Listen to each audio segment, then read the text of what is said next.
on voit bien que les STEM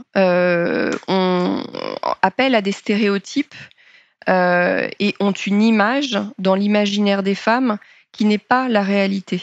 J'ai plusieurs exemples. Des personnes qui ont fait des études d'ingénieur qui aujourd'hui ne font pas un métier d'ingénierie, mais font bien des métiers de commerce, de gestion des comptes, de développement des marchés.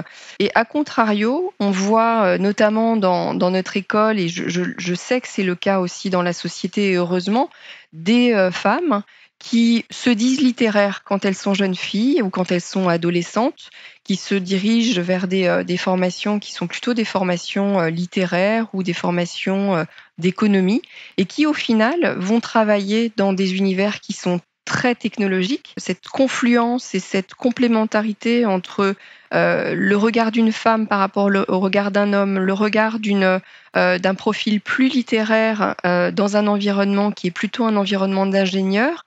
On le retrouve dans beaucoup de parcours de nos diplômés qui apportent ce pas de côté, apportent cette complémentarité dans des univers qui finalement sur lesquels elles ne se projetaient probablement pas en étant plus jeunes, et qui finalement leur donnent beaucoup d'épanouissement. Voilà.